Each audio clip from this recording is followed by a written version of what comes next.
Coucou les amis, c'est Mimi, j'espère que vous allez bien.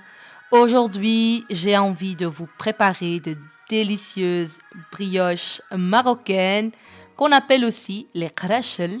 C'est juste à tomber par terre. Pour cette recette, je commence par les ingrédients de la déco. Je commence donc par la fin. On a à peu près 50 g de sucre perlé, de graines de sésame ainsi que d'amandes effilées et un œuf qu'on va battre pour la dorure. Ça, ce sera donc pour tout à l'heure. Pour nos brioches, j'ai 500 g de farine, une pincée de sel, 200 ml de lait tiède, 60 g de sucre. J'ai ici 10 g d'anis et une petite pincée d'anis moulu.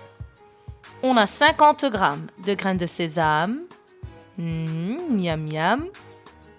Ça donc, on en aura besoin tout à l'heure aussi. J'ai 50 g de beurre et un sachet de levure boulangère sèche, 7 g, soit 21 g de levure fraîche. Et un œuf entier. Let's go! On y va! Dans mon robot, je vais verser la farine. Voilà, on met tout. On ajoute la levure sèche. On fait un petit creux pour venir l'accueillir. Voilà.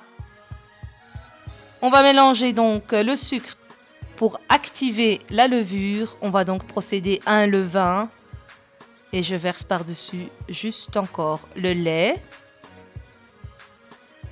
Voilà, qui doit être tiède. C'est tout, on ne touche plus, on laisse donc agir. On va laisser poser 15 minutes notre levain. Après 15 minutes, on voit donc la levure qui a déjà commencé à s'activer. Alors on va s'activer pour vite finir la recette. Je verse donc toutes mes graines. Je vais couper mon beurre en parcelles. On le verse aussi à l'intérieur. Moi je ne le mets pas en dernier, je le mets au début. On ajoute encore la pincée de sel. Et il ne reste plus que notre œuf à ajouter. Tchac, voilà, c'est fait. Je mets donc mon robot en marche. On peut bien sûr réaliser cette recette à la main ou encore avec les crochets dans le mixeur électrique. Il nous reste encore 50 ml d'eau de fleurs d'oranger pour parfumer et ramasser le tout. On travaille pendant 10 minutes. Il faut vraiment bien la pétrir.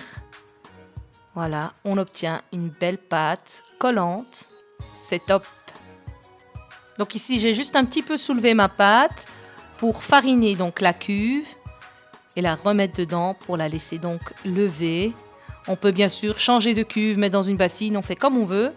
Mais moi, la vaisselle, j'en ai marre. Alors je récupère la même cuve et je couvre et je mets à lever pendant 1h30. Alors le temps d'aller faire une petite sieste et on revient. Notre pâte a triplé de volume. La voici.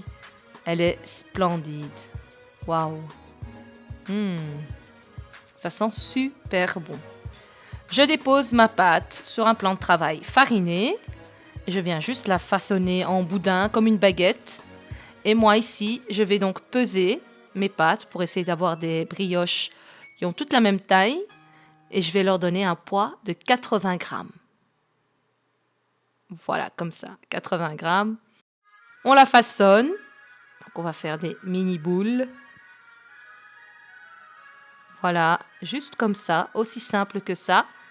Et je la dépose sur un plateau avec un papier ou un petit peu de farine tamisée, comme on veut.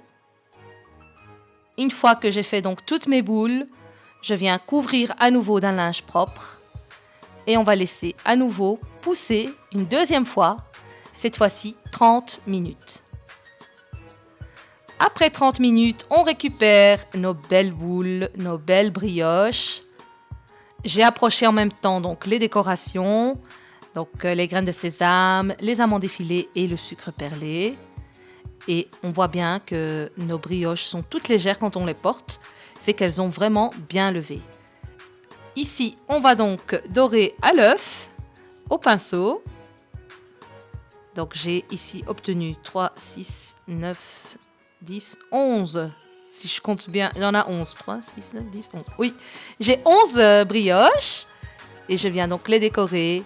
Je vais en faire 3 avec des graines de sésame, 3 avec les amandes effilées. J'ai vraiment faim. Et 3 avec le sucre perlé.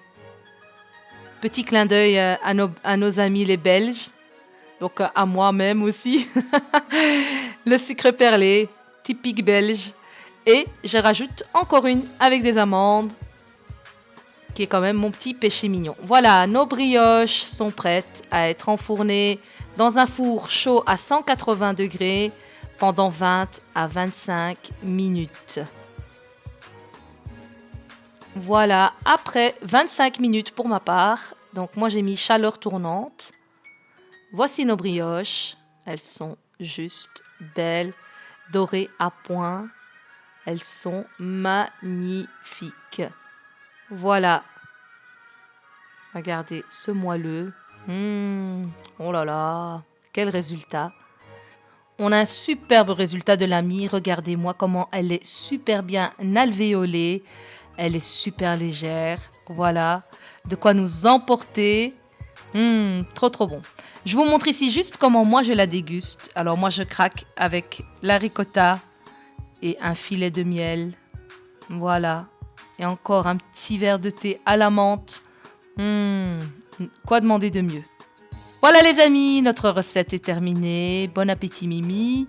J'espère qu'elle vous aura plu. N'oubliez pas de liker, de partager, de commenter et de vous abonner à Mimi au Pays des Délices et de me suivre comme toujours sur Facebook ainsi que sur Instagram.